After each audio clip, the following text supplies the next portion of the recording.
అందమైన చర్మ సౌందర్యం మీ సొంతం. Second aqua radiance deep cleansing gel.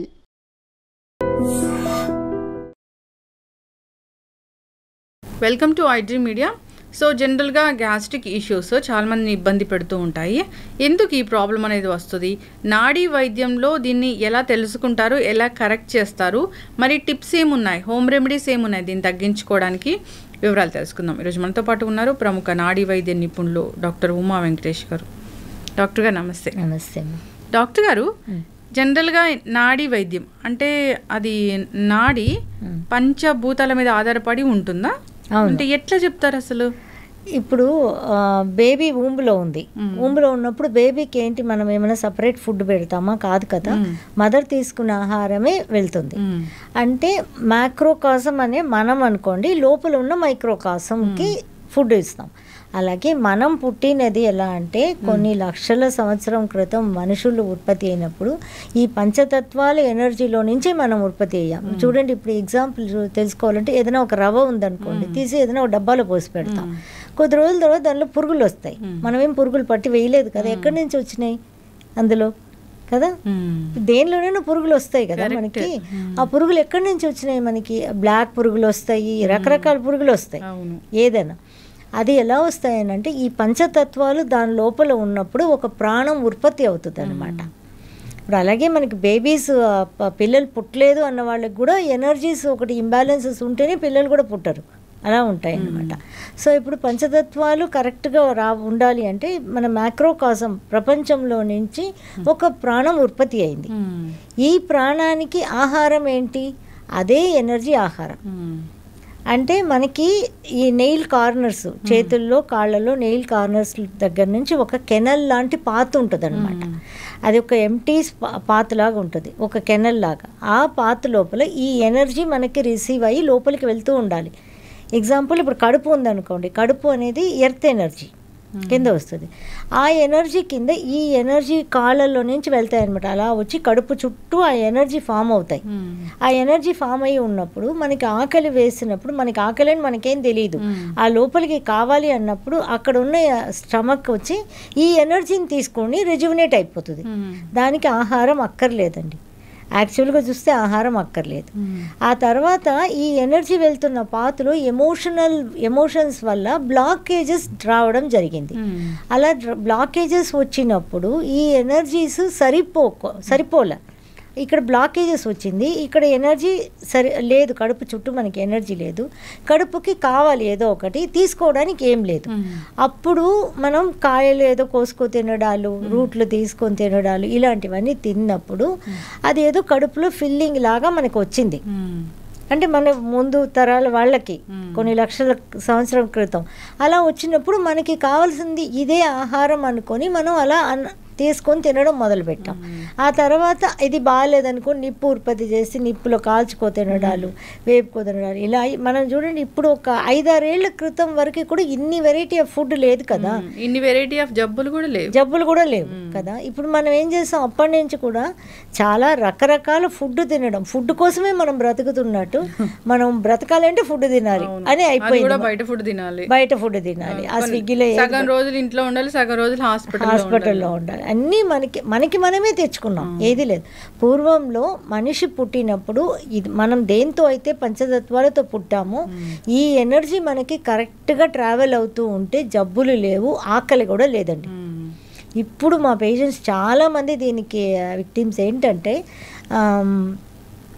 చాలామంది మార్నింగ్ బ్రేక్ఫాస్ట్ ఒకటి చెప్తాను, ఆ బ్రేక్ఫాస్ట్ తినేసి నెక్స్ట్ డే మార్నింగ్ వరకు కూడా ఆకలేదు అంటారు. ఎందుకు అంటే ఎనర్జీ ఎప్పుడైతే ఫిల్ అవ్వడం మొదలైందో మన బాడీలో అప్పుడు ఆకలి ఉండదు, కానీ ఎనర్జీ చాలా బాగుంటుంది. మనకి ఇప్పుడు ఎంత తిన్నా ఎనర్జీ ఉండదు. మనకి తింటూనే ఉంటాం, మంచి మంచి ఫుడ్ తీసుకుంటూ ఉంటాము, కానీ మనకి ఎనర్జీయే ఉండదు. దానికి రీజన్ ఏంటంటే మనం తీసుకునే ఆహారం అంతా ఎనర్జీ లేదు కదా, కడుపులో నోట్లో వేస్తున్నాము. ఇది కడుపు అనేది కాంక్రీట్ ఫ్లోర్ లాగా ఉంటుంది. ఇప్పుడు దానికి మనం 3 ఎగ్జాంపుల్ తీసుకోవచ్చు. బంకమట్టి ఒకటి, బీచ్ సాయిల్ ఒకటి, మంచి సాయిల్ ఒకటి. ఈ బంకమట్టి క్లేని ఒక పాత్రలో పెడతాము, బీచ్ సాయిల్ని పెడతాము, మంచి సాయిల్ని పెడతాము. దీనిలో 3 ఒక్కొక్క గ్లాస్ నీళ్లు పోస్తే, బీచ్ సాయిల్లో పోస్తే అది దానిలో అతకదు వాటర్. మన బీచ్ సైడ్లో పోస్తే వెళ్ళి మళ్ళీ నీళ్లు మాత్రం పైకి వస్తాయి. మనకి మంచి మట్టిలో పోసామనుకోండి లోపలికి వెళ్ళి అబ్జార్ప్షన్ ఉంటుంది. అంటే ఈ మనకి కడుపు అనేది ఎర్త్ ఎనర్జీ. ఈ ఎర్త్ ఎనర్జీ కరెక్ట్గా ఉన్నప్పుడు మనం తీసుకునే ఆహారం కరెక్ట్గా అబ్జార్బ్ అయిపోతుంది. మనకి ఈ గ్యాస్ట్రైటిస్ ప్రాబ్లం అలాంటివి ఉండవు మనకి. సో మెయిన్ రీజన్ ఏంటంటే ఎర్త్ ఎనర్జీ కరెక్ట్గా ఉండాలి. ఎర్త్ ఎనర్జీ కరెక్ట్గా లేదు అనుకుంటే ఇప్పుడు మనం తింటాము, అది తిన్నది అలాగే ఉంటుంది, ఆ లోపల మళ్ళీ మనకు ఆకలిస్తుంది, మళ్ళీ తింటాము, ఒకదాని మీద ఒకటి వేస్తూనే ఉంటాం మనం. అది పొద్దున్న మనకి ఎలా బ్రెయిన్లో ఫీడ్ అయి ఉందంటే మార్నింగ్ బ్రేక్ఫాస్ట్ తినాలి, మధ్యాహ్నం లంచ్ తినాలి, ఈవినింగ్ స్నాక్స్ తినాలి, నైట్ డిన్నర్ తినాలి, మళ్ళీ మేల్కొని ఉన్నాం అనుకోండి 11ంటికి కూడా ఏదో తినాలి. సో ఇలా మనకి బ్రెయిన్లో ఫీడ్ అయి ఉంది. కాబట్టి ఏంటంటే ఇది ఇలా కాదు. మనకి ఎనర్జీ అనేది కరెక్ట్గా ఉంటే కరెక్ట్గా అబ్జార్ప్షన్ అయినప్పుడు మనకి అంత ఆకలి వేయదు మనకి. ఫస్ట్ ఆఫ్ ఆల్ ఆకలి గ్యాస్ట్రిక్ ఇష్యూ మరి నాడీ వైద్యంలో దీన్ని ఎలా డిస్క్రైబ్ చేస్తారు? అసలు ఎలా డిస్క్రైబ్ చేస్తామంటే ఫైర్ ఎనర్జీ ఎక్కువగా ఉన్నా కానీ తక్కువగా ఉన్నా కానీ, ఎక్కువగా ఉన్నప్పుడు ఏమవుతుందంటే మట్టి అంత నెక్స్ట్ అక్కడి నుంచి ఉత్పత్తి అయ్యేది మట్టి కదా, మట్టి డ్రై అయిపోతుంది. మట్టికి ఫైర్ ఎక్కువ ఉంటుంది కాబట్టి డ్రై అయిపోతుంది. మనం ఏం వేసినా అక్కడే ఉంటుంది. లైక్ మనకి ఇంట్లో మన నేల మీద ఏదైనా మంచి ఫుడ్ పడేసుకున్నట్టుగా లెక్క అనమాట. అలా పడేసుకుని ఉంటే ఎంత కాస్ట్లీ ఫుడ్ పడేసినా కానీ అది మట్టి పీల్చుకోదు కదా, కాంక్రీట్ ఫ్లోర్ అలా మన కడుపు పీల్చుకోదు. మళ్ళీ దాని మీద మనం వేస్తూనే ఉండేటప్పటికి ఫుడ్ ఇక్కడ గ్యాస్ అనేది ఫామ్ అవుతుంది. అంతే కదా, మన ఇంట్లో కూడా ఏదైనా ఒక డస్ట్బిన్లో ఏదో ఉంది చెత్త, అది 4 రోజులు తీయలేదనుకోండి దానిలో నుంచి గ్యాస్ ఫామ్ అయిపోతుంది కదా, దాని మీద మనం వేస్తూనే ఉన్న ఏదన్నా ఒకటి. అంతే సేమ్ వే ఈ గ్యాస్ ఫామ్ అయిపోతుంది అనమాట.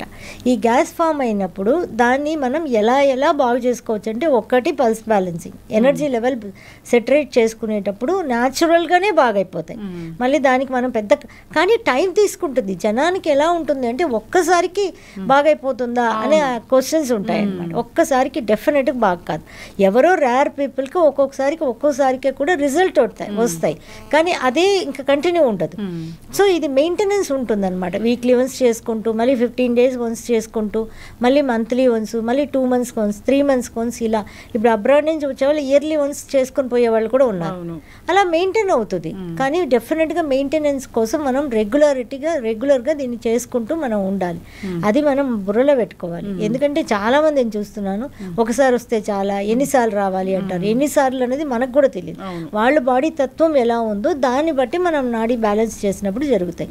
దీనికి స్మాల్ రెమెడీస్ అని అంటే ఏం చేసుకోవచ్చు అని అంటే, ఇప్పుడు వాటర్ ఎలా తాగాలి అంటే, మనం ఎంత ఉన్నామో వెయిట్, ఇప్పుడు నేను 50 kgs, నేను 2.5 liters ఆఫ్ వాటర్ తాగాలి నా బాడీకి. సో అది ఒక్కసారి కూర్చొని అలా గబగబా తాగేయడం కాదు కదా, మామూలుగా రోజంతా తాగాలి. ఈ గ్యాస్ ఫామ్ కాకుండా ఉండాలి అంటే ఈ మట్టి ఉంది కదా, ఈ మట్టిని స్ట్రెంగ్తన్ చేయడానికి ఎరువు లాంటి వాటర్ పోయాలి ఫస్ట్. ఇదేంటంటే జీలకర్ర ఒక 3 స్పూను, వాము ఒక 3 స్పూను, అండ్ అదే సోంపు ఉంటాయి కదా, సోంపు ఒక 3 స్పూను, మళ్ళీ వచ్చి సిన్నమన్ రౌండ్ స్పైరల్గా ఉంటాయి కదా, అది కొంచెం అంత పీసులు తుంచి వేసేసి నైట్ వాటర్లో వేసి మరిగించి పెట్టేసేసి నెక్స్ట్ డే మార్నింగ్ లేవగానే కావాలనుకుంటే గోరువెచ్చ చేసుకొని తాగొచ్చు, లేదంటే అలా కూడా తీసుకోవచ్చు. ఆ వాటర్ నైట్ అంతా దానిలో నాని ఉంటుంది కదా, ఆ వాటర్ని మార్నింగ్ ఫస్ట్ లేవగానే ఆ వాటర్ తీసుకోవాలి. ఆ వాటర్ తీసుకునేటప్పుడు ఈ గ్యాస్ట్రైటిస్ ప్రాబ్లం తొందరగా పోతాయి. తర్వాత ఆ రోజంతా కూడా అదే వాటర్ని 2.5 liters చేసి పెట్టున్నాం కదా, అదే వాటర్ నైట్ లోపల అదే తాగుతూ ఉండాలి అనమాట. తాగుతూ ఉంటే ఈ గ్యాస్ట్రైటిస్ ప్రాబ్లం అనేది చాలా వరకు తగ్గుతాయి.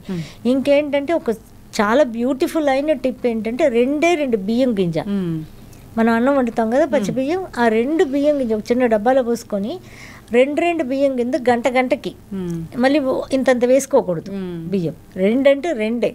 సో 2 నోట్లో వేసుకొని బాగా నవిలేసేసి మళ్ళీ కొంచెం వాటర్ తాగేయడం గంటకి చేస్తూ ఉంటే ఎంత గ్యాస్ట్రైటిస్ ప్రాబ్లం అయినా, ఎంత అసిడిటీ అయినా కంప్లీట్ నార్మల్కి వస్తాయి. ఇదైతే చాలా ప్రూఫ్ ఉంది మాకు. బియ్యం గింజలు గంటకి 2 మాత్రమే తీసుకోవాలి, అందరూ కూడా గుర్తు పెట్టుకోవాలి. బియ్యం తినమన్నారని గుప్పడి కనుక అనీమియా అనేది వస్తుంది. అది అలా చేయకూడదు. మనం ఇలా చేసేప్పుడు ఇది కూడా చాలా బాగా పనిచేస్తాయి అన్నమాట. చక్కటి ఇన్ఫర్మేషన్ డాక్టర్ గారు. ఏదైనా ఒక ప్రాబ్లం వచ్చింది మన బాడీకి అంటే అది ఎనర్జీ ఇష్యూ అయి ఉంటుంది. నాడీ వైద్యం ప్రకారము ఏ ఎనర్జీ ఎక్కువ ఉంది దాన్ని ఎట్లా కరెక్ట్ చేయాలి అనేది నాడీ వైద్యంలో చెప్పబడి ఉంది. ఆహార నియమాలు చెప్తారు. సో పూర్తిగా బాడీని హీల్ చేస్తారు, కరెక్ట్ చేస్తారు. చక్కటి ఇన్ఫర్మేషన్ అండి. ఇబ్బంది పడుతున్న వాళ్ళు ఒకసారి కాంటాక్ట్ చేయాలని కోరుకుందాం. ధన్యవాదాలు డాక్టర్ గారు. Thank you. And for more videos, please subscribe to iDream. Please subscribe to iDream. Please subscribe iDream. And please subscribe to iDream. For more videos, subscribe to iDream. please like, share and subscribe to the channel. Congratulations, iDream. Subscribe to iDream. Subscribe to iDream. So subscribe to iDream Media. iDream ki iDream team andarki huge congratulations. Please subscribe iDream Media. Please subscribe to iDream. Subscribe iDream. Please subscribe to iDream. iDream అంటే నా కళల ఛానల్ను subscribe చేసుకున్న నోరు తిరుగుతలేదు. మీరైతే గంట గుర్తు కొట్టండి. For more such videos, please subscribe to iDream. Subscribe to iDream. Please subscribe to iDream. Please subscribe iDream Media. Please do subscribe to iDream. Please subscribe to iDream Media. For best entertainment and information, please subscribe iDream. And don't forget to subscribe to iDream.